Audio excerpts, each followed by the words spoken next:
गंभीर बात है।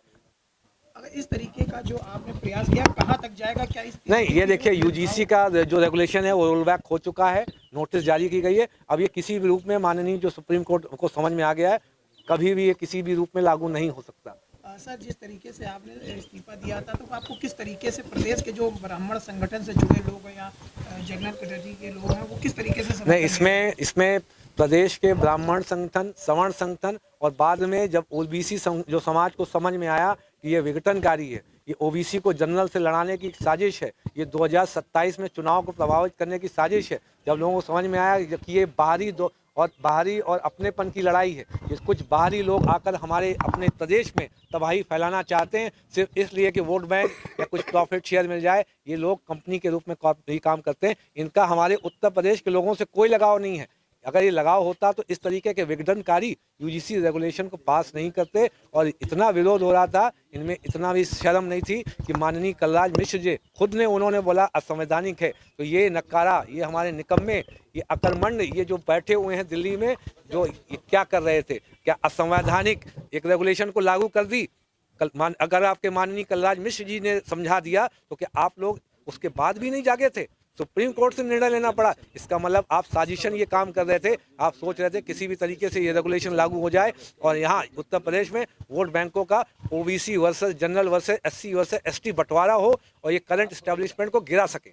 सर, जिस तरीके से आपने सरकार के खिलाफ जाकर इस तरीके का कदम उठाया, तो क्या आपको मालूम है इसमें कि अभी मैंने क्या आपको सामना किसी भी करना सरकार के खिलाफ नहीं उठाया। राज्य सरकार मेरी है, मैं राज्य का निवासी हूँ, हमारे मुख्यमंत्री हमारे हैं और यदि कोई समस्या है तो मैंने अपना जो पॉइंट उसमें रखा था और उस पॉइंट के आधार पर माननीय जो हमारे आदरणीय जो ज्योतिर्मठ के शंकराचार्य जी से भी बात हुई थी, उन्होंने भी आशीर्वाद दिया था। उसके उपरांत उस चीज़ का संज्ञान भी लिया गया और मुझे जैसा कि कल बताया गया कि माननीय मुख्यमंत्री जी ने शंकराचार्य जी से संवाद स्थापित करने होते हुए टीम का निर्माण किया है और जल्दी इस पे अच्छा निर्णय आएगा। देखिए, माननीय मुख्यमंत्री जी हमारे अपने हैं, हमें उनसे कोई भी ऐसी नहीं कोई भी शिकायत होगी तो हम बोलेंगे। मेन हमारा जो इस्तीफा है, अब देखेंगे यूजीसी रेगुलेशन जो 2026 जो 13 जनवरी 2026 को भारत सरकार द्वारा देश तोड़ने के लिए, राज्य को तोड़ने के लिए, राज्य में हिंदू को भी एससी एसटी ओबीसी जनरल में आपस में लड़ाने के लिए लागू किया गया था।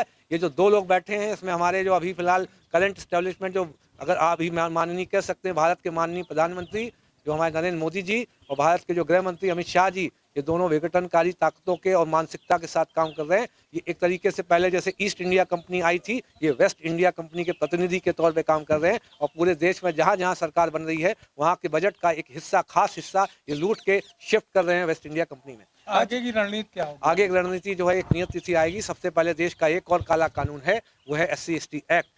उस SC ST एक्ट को रिपील करना होगा, सरकार को ये वापस लेना होगा, ये स्पेशल पार्लियामेंट्री सेशन बुलाकर इसको वापस लें। अन्यथा के दौर में पूरे देश में, राष्ट्र में बहुत एक जबरदस्त मूवमेंट आने वाला है। इसके बारे में मैं इनको अभी से बता दे रहा हूँ।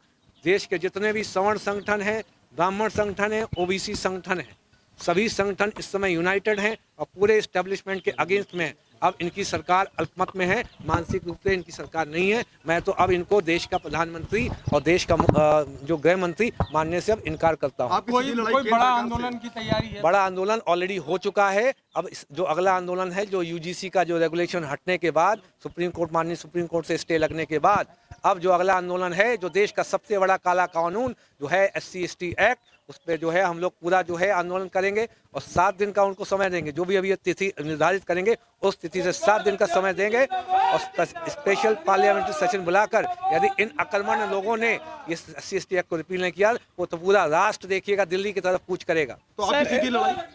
सर, जिस तरीके से आपने आंदोलन छेड़ा, क्या राजनीतिक मैदान में आके इस आंदोलन को और पहला आंदोलन का सबसे पहला स्टेप है SC ST एक्ट को रिपील करना है। ठीक है।